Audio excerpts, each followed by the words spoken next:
디모데전서 5장 17절로 25절 말씀입니다. 잘 다스리는 장로들은 배나 존경할 자로 할되 말씀과 가르침에 수고하는 이들에게는 더욱 그리할 것이니라. 성경에 일렀을 때 곡식을 밟아 떠는 소의 입에 망을 씌우지 말라 하였고 또 이 일꾼이 그 삭을 받는 데는 마땅하다 하였느니라. 장로에 대한 고발은 두세 증인이 없으면 받지 말 것이요 범죄한 자들을 모든 사람 앞에서 꾸짖어 나머지 사람들로 두려워하게 하라. 하나님과 그리스도 예수와 택하심을 받은 천사들 앞에서 내가 엄히 명하노니 너는 편견이 없이 이것들을 지켜 아무 일도 불공평하게 하지 말며 아무에게나 경솔히 안수하지 말고 다른 사람의 죄에 간섭하지 말며 내 자신을 지켜 정결하게 하라. 이제부터는 물만 마시지 말고 내 위장과 자주 나는 병을 위하여는 포도주를 조금씩 쓰라. 어떤 사람들의 죄는 밝히 드러나 먼저 심판에 나아가고 어떤 사람들의 죄는 그 뒤를 따르나니 이와 같이 선행도 밝히 드러나고 그렇지 아니한 것도 숨길 수 없느니라. 아멘. 오늘 저는 디모데전서 5장 17절로 25절 말씀을 통해서 공평하신 하나님이라는 제목으로 잠깐 은혜를 나누고자 합니다. 오늘 본문을 제가 여러 번 읽으면서 오늘 본문에서 말하고자 하는 사도 바울의 핵심적인 주제가 뭘까 좀 고민을 좀 했습니다. 그러다가 수십 번 읽는 가운데 제 마음속에 다가오는 단어가 뭐였냐면 공평이라는 단어였어요. 그 이유는 먼저 17절에 잘 다스리는 장로들은 배나 존경할 자로 알되 말씀과 가르침에 수고하는 이들에게는 더욱 그리할 것이니라. 그리고는 18절에 성경에 일렀을 때 곡식을 밟아 떠는 소의 입에 망을 씌우지 말라 하였고 또 일꾼이 그 삭을 받는 것은 마땅하다 하였느니라. 그러니까 하나님의 일을 하는 장로들에 대해서 존경하는 것은 또 당연한 거지만 특별히 그 일꾼이 한 일에 대해서 삭을 받는 것이 매우 당연하다, 마땅하다라고 말하고 있기 때문입니다. 여러분, 우리가 하나님의 일을 하면 하나님은 공평하셔서 우리에게 갚아주시고 채워주실 줄로 믿습니다. 믿으십니까? 그래서 가장 먼저 사도 바울은요 21절로 22절에 우리가 다른 사람들을 공평하게 대해야 된다라고 말하고 있어요. 21절 22절 다시 한번 다 같이 읽어보겠습니다.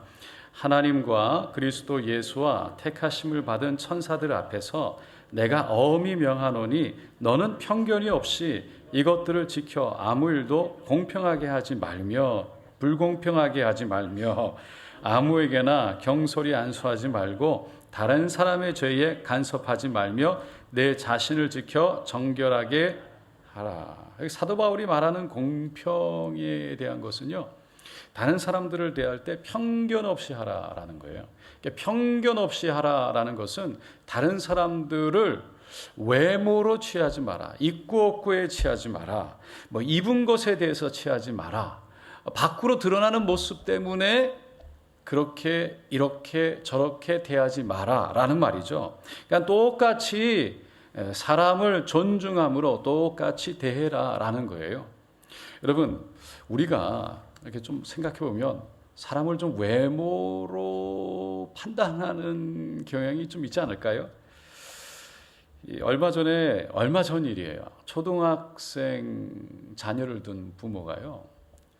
아이를 학교에 이렇게 내려다 줬는데 차가 이렇게 하여간 소나타인가 그보다 좀 낮은가 하여간 모델이 이렇게 좀 그런 모델이었나 봐요.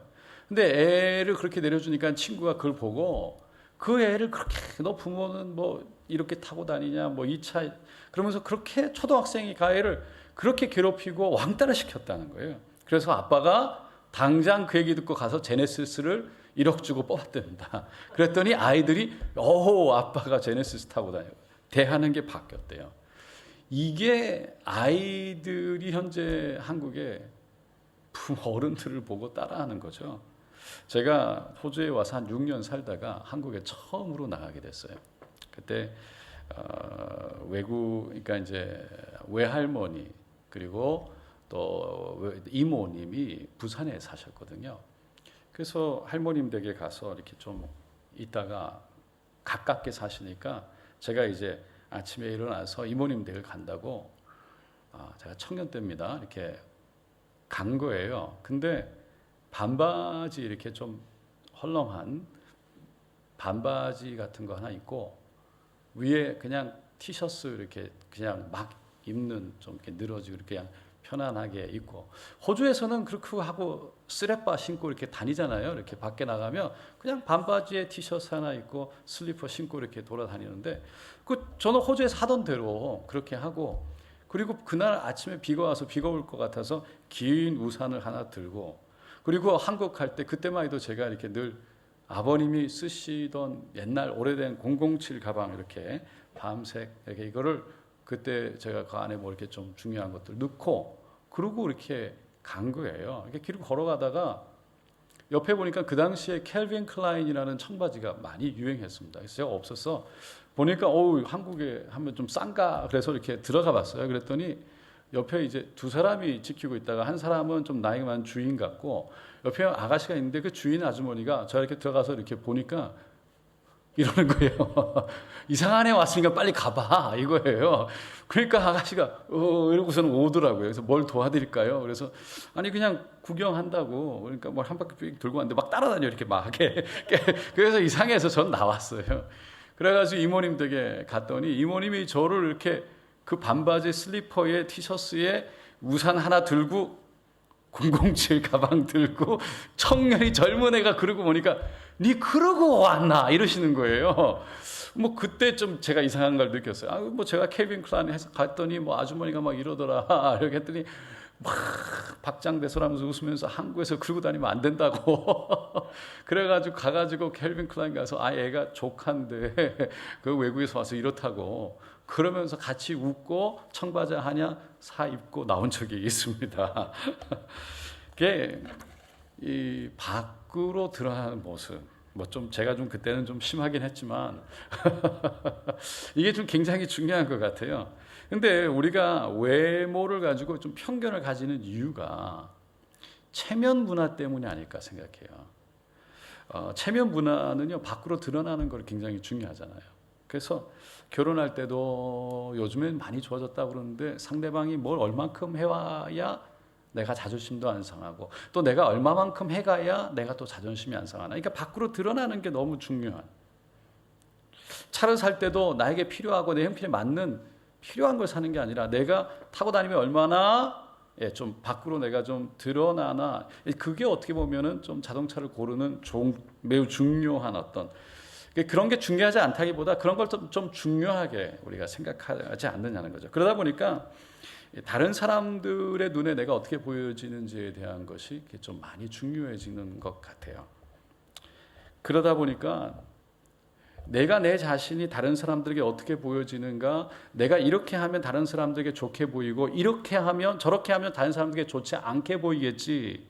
스스로 늘 그런 생각을 하다 보니까 다른 사람들을 볼 때 이런 모습이면 좋게 보고 저런 모습이면 다른 사람들을 똑같이 나를 대하는 재는 잣대로 그 사람들을 재면서 그렇게 이런 모습이면 좋게 저런 모습이면 좋지 않게 우리도 모르게 그렇게 대하게 된다는 것이죠.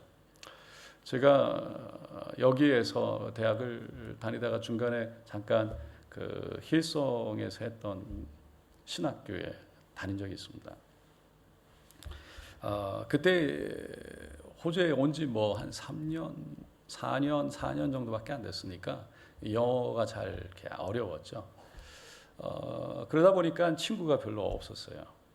뭐 대부분 이제 젊은 사람들이 와서 그때는 공부를 했었는데 그때 그 친구 중에 같이 공부했던 친구 중에 좀 본인도 이렇게 별로 이렇게 막 이렇게 티가 안 나고 별로 이렇게 좀 드러나지 않는 평범한 친구가 있었어요. 근데 그 평범한 친구가 제가 이렇게 영어도 좀 잘 안 되고 또 친구들도 많이 없고 그러니까 좀 불쌍하게 봤는지 저에게 늘 와서 같이 이렇게 좀 있어줬어요. 제가 늘 고맙게 생각했는데 얼마 안 있다가 들려왔던 얘기가 힐송에 있는 교회에서 초등학교 아이들을 돌보는 이제 교육자 인턴 같이 이제 한다는 거예요.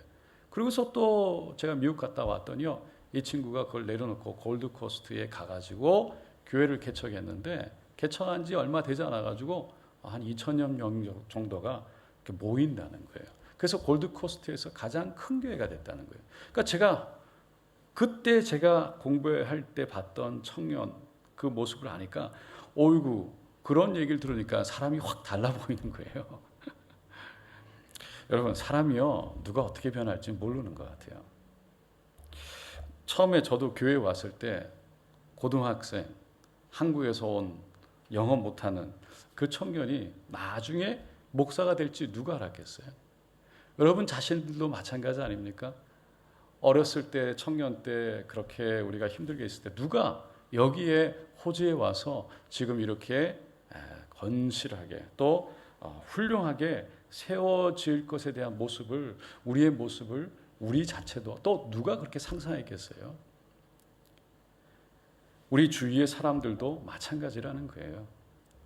그래서 밖으로 드러나는 모습만 보고 사람들을 대할 것이 아니라 그 사람들을 하나님이 만지시고 사용하시면 언제 어떻게 변화되어 어떻게 귀하게 쓰일지 모르는 귀한 사람들이니 차별 없이 잘 대하자, 편견 없이 대하자라는 것이죠. 그러면서 사도 바울이 하나님도 우리들을 차별 없이 대하신다라고 24절, 25절에 이렇게 말하고 있습니다. 한번 다 같이 읽어보겠습니다.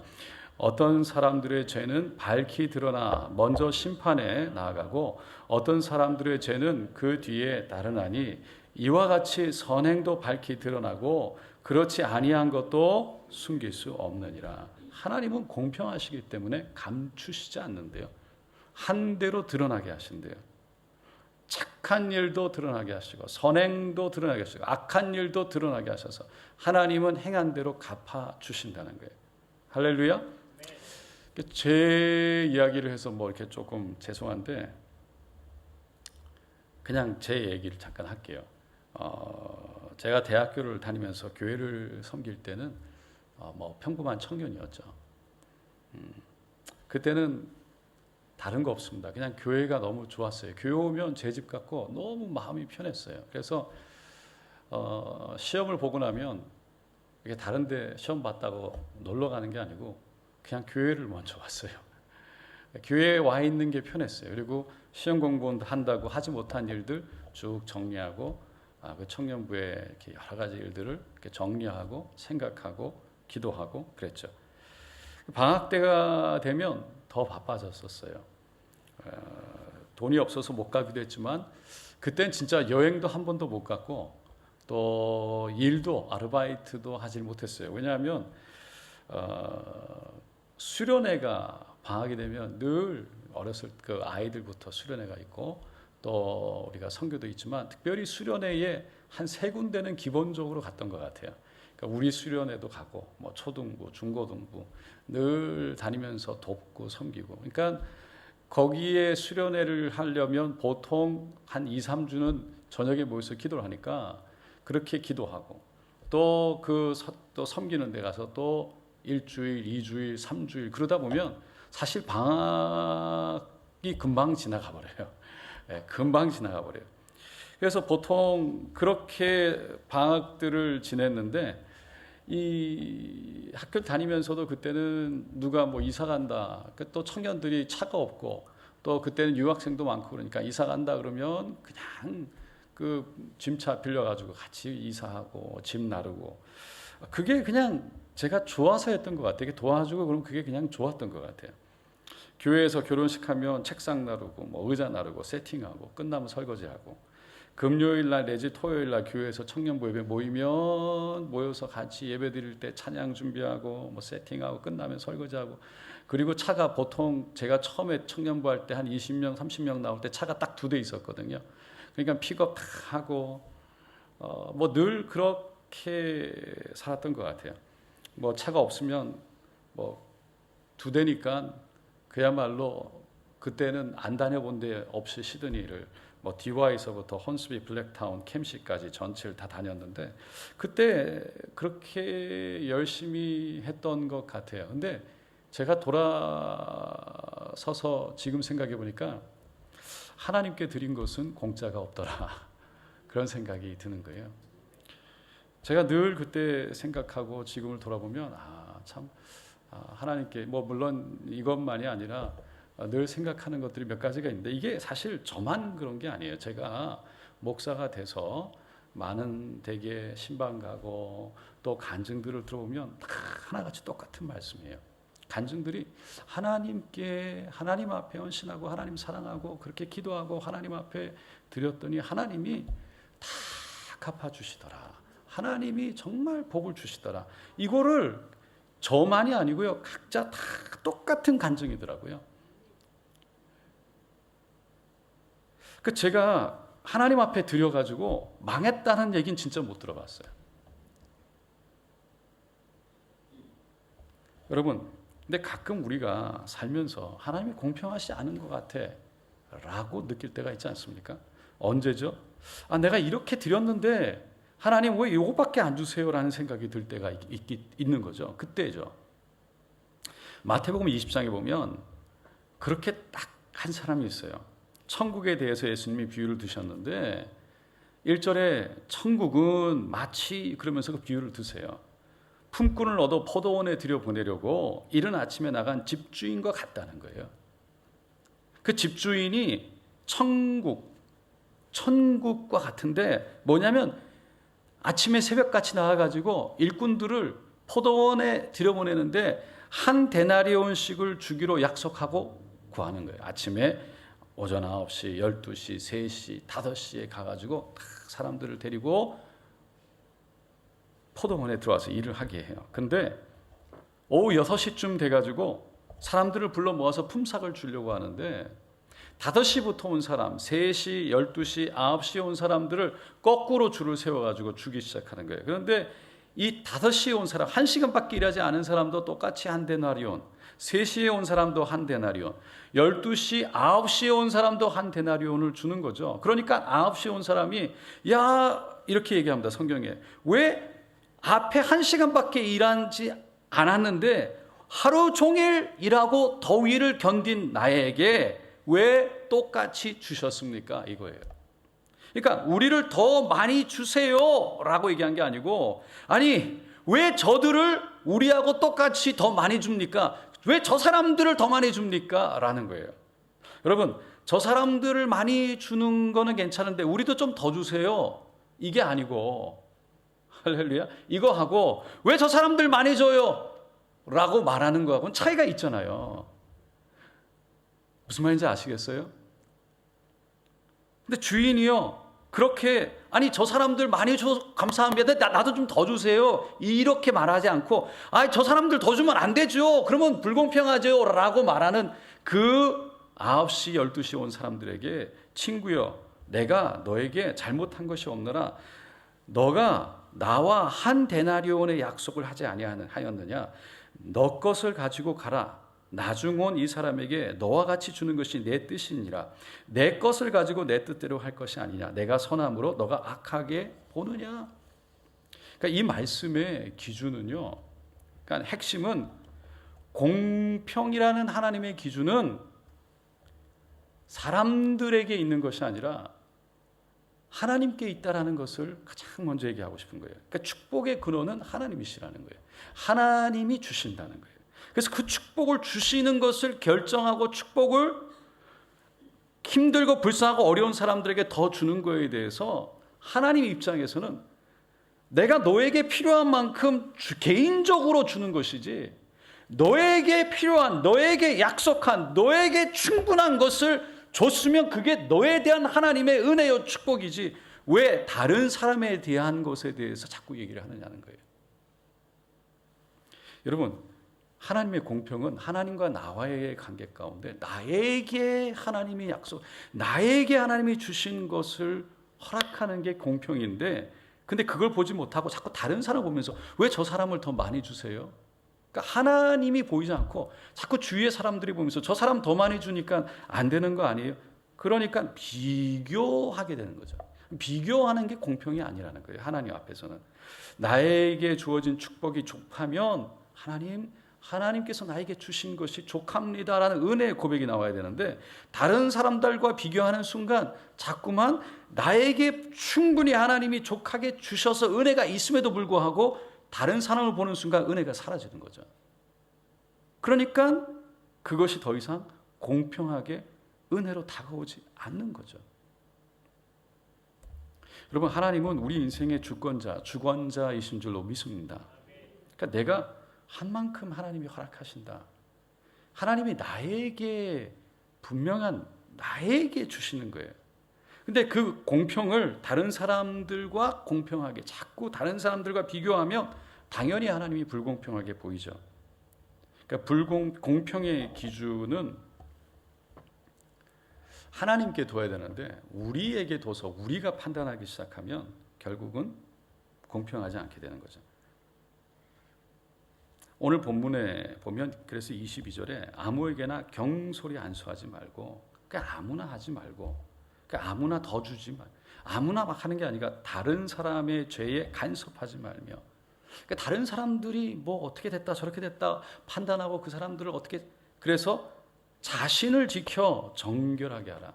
다른 사람들을 자꾸 비교하면서 간섭하면서 이래야 된다 저래야 된다, 그래서 내가 더 옳다, 내가 더 맞다, 내가 더 많다, 내가 더 적다, 내가 더 안 된다, 자꾸 다른 사람들을 비교하면서 얘기하는 가운데 스스로 하나님이 허락하신 은혜들을 잊어버리지 말고 내 자신을 지켜서 정결하게 하라고, 내 자신을 지켜라는 거예요. 여러분, 그래서 우리가 하나님 앞에서 나에게 주어진 은혜를, 그래서 개인적인 신앙을 내가 지켜야 되는데 그게 안 되니까 자꾸 비교하고, 그래서 다른 사람들을 정죄하고 힘들게 어렵게 하는 거죠. 여러분, 첫째가 초등학생 때 아이에게 공부해라 그러면요, 가끔 이런 말을 해요. 아니, 왜 일에는 예주는, 둘째는 셋째는 공부 안 하냐고 저한테 그래요. 왜 자기만 공부해야 되냐요? 어리니까 이제 아이들이 낮잠을 좀 자야 되잖아요. 그 낮잠을 재우려고 그러는데 막내가 이제 뭐 2살쯤 되니까 낮잠을 잘 안 자려고 그래요. 안 자고 막 돌아다니면 어쩔 수 없이 재우려고 비디오를 틀어놓고 이렇게 조용하게 하면서 이렇게 캄다운 시켜서 재우려고 그러면 첫째가 나와가지고 왜 얘 막내는 비디오 보여주고 나는 왜 방에 가서 자야 되냐고, 불공평하다는 거예요. 그래서 제가 이런 말 하죠. 너는 4학년이고 얘는 1학년이고 막내는 2살인데 그게 너가 걔하고 같냐고, 걔네들이 너하고 같냐고. 너는 너고 걔네들은 걔네들인데 엄마 아빠는 다 맞춰서 그걸 딱 결정해 주는 거야. 너희들에게 맞춰서 해주는 거야. 설명하는 거예요. 하나님도 우리에게 말씀하세요. 야, 너가 걔하고 같냐? 걔네들이 너하고 같냐? 너하고 걔네들하고 서로 비교하는 게 아니고 너에게 주는, 너에게 맞는 축복인데 왜 그 축복이 너에게 맞지 않는데 자꾸만 서로 비교하면서 저거 안 주냐 이거 안 주냐 말하냐. 너한테 딱 맞는 것을 주는 것인데 하나님이 너에게 주는 것을 그걸 감사함으로 받으면 그게 은혜인데, 그게 나에게 맞는 건데 비교하지 말고 주권자 하나님을 봐라. 자꾸 옆에 살을 보지 말라. 하나님 말씀하시는 거잖아요. 한 선생님이 예수를 믿지 않는 학생과 대화를 했대요. 선생님, 예수 믿는 사람이지만 생활이 엉망진창인 사람이 많아요. 반면에 교회에는 안 다니지만 착한 사람도 있어요. 그런데 하나님이 교회에 다닌다는 이유로 엉망진창으로 사는 사람은 구원해 주시고 착한데도 교회 안 다닌다고 구원하지 않으시면 그게 무슨 공평한 하나님이에요. 저는 그런 하나님이라면 믿고 싶지 않아요. 선생님이 어느 정도 공감이 가죠. 고개를 끄덕끄덕 거렸어요.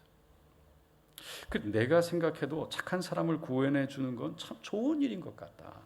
그런데 너에게 2가지 질문이 있는데, 첫째는 얼마나 착해야 착한 걸까? 누가 10만 원을 떼어줬는데 화내지 않고 그냥 용서해 주는 게 착한 걸까? 그 기준이 궁금하네. 10만 원이 기준이라고 정한다고 치면 99,999원은 어떻게 될까? 그 사람은 너무 억울하지 않을까? 이론 때문에. 두 번째는 내가 보니까 착한 사람은 대체로 어렸을 때부터 좋은 친구들과 좋은 환경에서 자란 것 같더라. 그런데 한편으로 생각해 보면 이 세상에 누가 좋은 부모 밑에서 좋은 환경에서 태어나고 싶지 않은 사람이 누가 있겠니? 하지만 부모를 선택해서 태어날 수는 없지 않겠니? 그러니 사람의 성격이나 교양에 따라서 구원을 준다면 그거야말로 불공평한 게 아닐까? 성경은 모든 사람의 구원의 길이 열려 있다고 말하지. 너가 믿음의 자세만 가지면 하나님은 은혜를 주실 거야.